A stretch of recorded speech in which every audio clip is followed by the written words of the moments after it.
بسم اللہ الرحمن الرحیم، السلام علیکم اور عید مبارک جی۔ آج عید کا پہلا دن تقریباً گزر چکا ہے اور بلکہ گزر ہی چکا ہے۔ اس سے پہلے دن کراچی کی کیا صورتحال رہی اور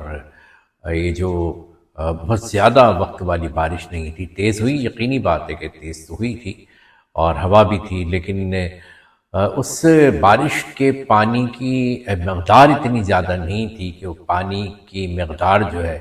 وہ پورے شہر کو باقاعدہ، جسے جل تھل کا ایک لفظ استعمال کیا جاتا ہے، وہ ہو جائے۔ بہت سے ٹی وی چینلز میں ہمارے جو رپورٹر حضرات ہیں انہوں نے جل تھل کا لفظ استعمال کیا تو ہے، لیکن جل تھل اس طرح نہیں ہوتا ہے جیسے انہوں نے بیان کیا ہے۔ بہرحال یہ ہے کہ ہم پہلے دن ہم نے لوگوں کو دیکھا کہ وہ بیچارے کس قدر مجبور ہو گئے، کسی کو نماز کے لیے صبح نکلنا تھا تو وہ نہیں نکل سکا، اس لیے کہ جی پانی جو پہلی بارش سے ہوا تھا وہ پانی جمع تھا، اور اس کے بعد صورتحال یہ تھی کہ جگہ جگہ کیچڑ جمع ہو گئی تھی، پانی جمع ہو گیا تھا، اور اس کیچڑ اور پانی کے باعث لوگوں کے لیے گزرنا مشکل ہو گیا تھا۔ اب بھی یہ صورتحال ہے کہ لوگوں کے لیے گزرنا مشکل ہو رہا ہے۔ جو بائکس پہ جا رہے ہیں ان کے قریب سے اگر کوئی گاڑی گزرتی ہے تو ان کی وہ عید کی ساری تیاری دھری کی دھری رہ جاتی ہے، ان کے کپڑے تباہ ہو جاتے ہیں۔ یہ کراچی جو ہے وہ ملک کا جو 65% جو ریونیو ہے، جو کمائی ہے، جیسے کسی شخص کی کمائی ہوتی ہے، کسی گھر کی کمائی ہوتی ہے، اس میں کئی بیٹے ہوں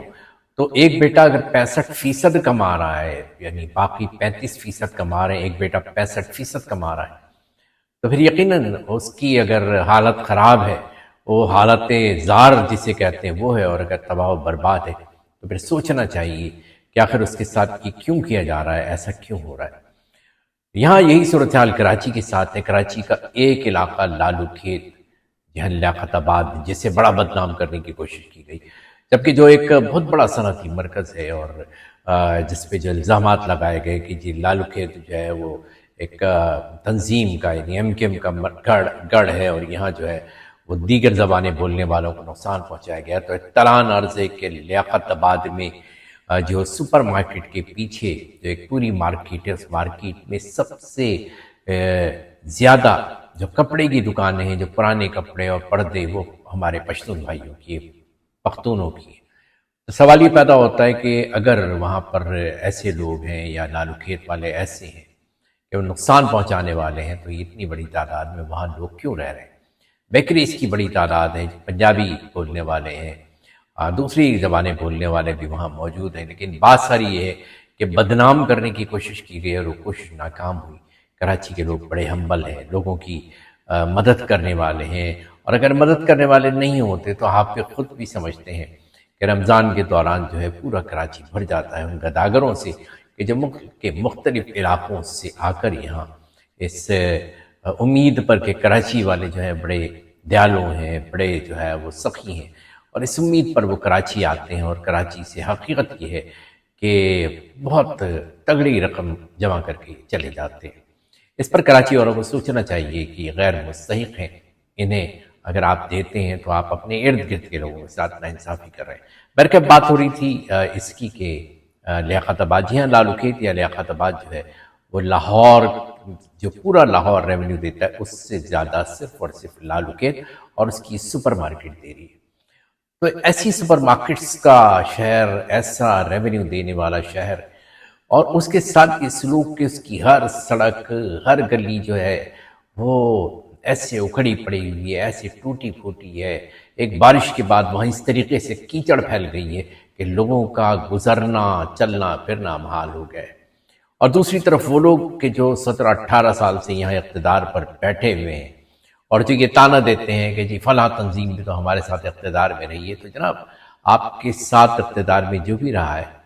اس کے پاس کبھی اختیارات تو نہیں رہے، اختیارات تو آپ انجوائے کرتے رہے،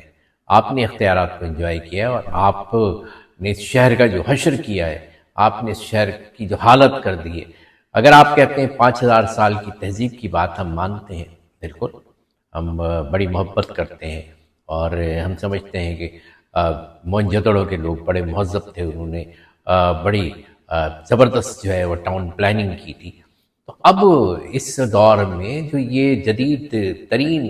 دور ہے جہاں اتنی سہولتیں ہیں، وہاں اس ٹاؤن پلاننگ کرنے والوں کے وارث ہونے کا دعویٰ کرنے والے جو ہیں وہ یہ بتائیں کہ اب اس شہر میں تمام تر سہولتوں اور تمام تر جو ہے وہ رقم کے باوجود اس شہر کا حال انہوں نے ایسا کیوں کر دیا ہے؟ آخر اس شہر کو انہوں نے جو ہے کھنڈر کیوں بنا دیا ہے؟ بات تو یہ ہے کہ آپ اگر اس سے 5000 سالہ تاریخ کی بات کر رہے ہیں تو 5000 سال کی جو تاریخ ہے ان کو تو دیکھ کے یوں لگتا ہے کہ بڑے مہذب تھے، ان کے جو حکمران تھے انہوں نے اس شہر کو بنایا، اور وہ ان کے مکانات پکے بنے ہوئے تھے، ان کے یہاں جو ہے پانی کی نکاسی کا باقاعدہ انتظام تھا، نالیاں ڈھکی ہوئی تھی، یہی بتاتے ہیں نا۔ لیکن آپ یہ بتائیے کہ یہاں کیا صورتحال ہے؟ اگر آپ ان کے وارث ہیں تو آپ ان کے وارث ہو کر کیا رہے ہیں؟ تو پھر دونوں میں سے کوئی ایک بات درست ہو سکتی ہے، یا تو آپ ان کے وارث ہونے کا جھوٹا دعویٰ کر رہے ہیں، یا پھر آپ کہیں بہت بڑی گڑبڑ کر رہے ہیں۔ اس شہر کو جس طرح آپ تباہ کر رہے ہیں، جس طریقے سے آپ نے ایک ایک گلی ایک ایک سڑک کو تباہ کیا، کراچی کے شہری یرغمال ہو کے رہ گئے، بند ہو کے رہ گئے، نکل نہیں سکے، عید انجوائے نہیں کر سکے،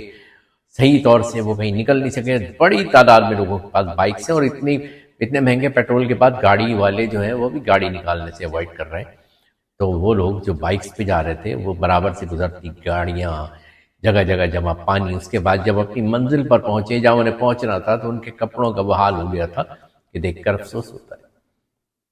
سوچنا چاہیے کہ آخر کب تک اس صوبے کے لوگ ان لوگوں کو برداشت کریں گے کہ جو لوگ اس پورے صوبے کو کھنڈر بنائے ہوئے ہیں۔ چلیے آپ اتنے وزرائے اعظم لاڑکانہ سے آ ہی رہے ہیں مستقل، آپ ذرا لاڑکانہ کی کوئی خوبصورت سی تصویر بھیج دیجئے کہ جس میں لاڑکانوں کو آپ نے ترقی دی۔ آپ تو کہیں بھی کچھ نہیں کر رہے ہیں۔ تو اگر آپ کہیں بھی کچھ نہیں کر رہے ہیں تو یہ سارا پیسہ کہاں جا رہا ہے؟ یقیناً وہاں جا رہا ہے کہ جہاں بڑے بڑے محلات تیار ہو گئے، جہاں زندگی جو ہے عیش و عشرت سے گزر رہی ہے۔ تو جناب اب وقت ہے کہ سندھ کے دونوں طرف کے لوگ، یہ کراچی، حیدرآباد اور میرپور خاص اور سکھر کے لوگ، جو شہری سندھ کے لوگ ہیں، انہیں اور جو دیہی سندھ کے لوگ ہیں، انہیں مل کر یہ سوچنا چاہیے کہ آخر کب تک ان کا استحصال ہوگا، آخر کب تک ان کے نام پر ملنے والا پیسہ ایسے ہی ضائع ہوتا رہے گا۔ جو دیہی علاقے کے لوگ ہیں انہیں یہ دکھائی جاتی ہے تصویر کہ جی سارے کے سارے استحصال کی ذمہ داری شہری علاقے کے لوگ ہیں۔ اگر شہری علاقے کے لوگ استحصال کے ذمہ دار ہیں تو شہری علاقوں میں کیا موجود ہے؟ آپ بتا دیجئے۔ آپ سمجھ لیجئے ہمارے دیہی علاقے کے جو ہمارے سندھی بولنے والے ہیں یا بلوچی بولنے والے ہیں جو علاقوں میں بسے ہوئے ہیں اور اب وہ سندھی بولنے لگے ہیں، یا اور دیگر جو وہاں مارواڑی بولنے والے ہیں جو تھر کے علاقے میں بڑی تعداد میں ہیں، ذرا وہ یہ سوچیں گے ان کے ساتھ کیا ہو رہا ہے۔ اور ہمیں بھی سوچنا چاہیے کہ اگر معاملات سنبھل نہیں رہے ہیں، اگر مینیجبل نہیں ہیں، تو پھر یہی کیا جاتا ہے کہ جی مینیجبل نہیں ہے تو پھر آپ جو ہے انتظامی طور سے تقسیم کرتے ہیں، جیسے آپ نے کراچی کو تقسیم کیا۔ جب آپ انتظامی طور سے کراچی کو تقسیم کر سکتے ہیں تو سندھ کو انتظامی طور سے تقسیم کیوں نہیں کیا جاتا؟ کراچی کو انتظامی طور سے تقسیم کرنے کے بعد بھی وہ کراچی رہا، تو پھر سندھ کو انتظامی طور سے اگر تقسیم کر دیا جائے گا تو وہ سندھ کیوں نہیں رہے گا؟ آپ اسے انتظامی طور سے تقسیم اس لیے نہیں ہونے دینا چاہ رہے کہ آپ سمجھتے ہیں کہ پھر شاید اقتدار کا معاملہ جو ہے وہ آدھا ہو جائے، 60-40 ہو جائے، کسی اور کے پاس بھی اتنے اختیارات ہو جائے کہ جو وہ کام کرے، اور پھر آپ کا ان کا فرق سامنے آ جائے کہ جس طریقے سے کیا گیا تھا، اور یہ شہر جو ہے وہ دنیا کے 3 ترقی یافتہ ترین شہروں میں شامل ہو گیا تھا، لیکن اس کی بنیاد اس وقت ایک بڑا انقلابی رہنما تھا، جناب الطاف حسین تھے، جب اس وقت گراؤنڈ پہ موجود نہیں ہے۔ اور میری درخواست سے، اس پروگرام کی وساطت سے، خدا کے لیے ان کو لایا جائے اور اختیارات کے ساتھ لایا جائے تاکہ اس شہر کا حلیہ تبدیل ہو اور وہ لوگ جو بے قابو ہو گئے ہیں وہ بے قابو میں آ جائے۔ یاد دیجیے، اللہ حافظ۔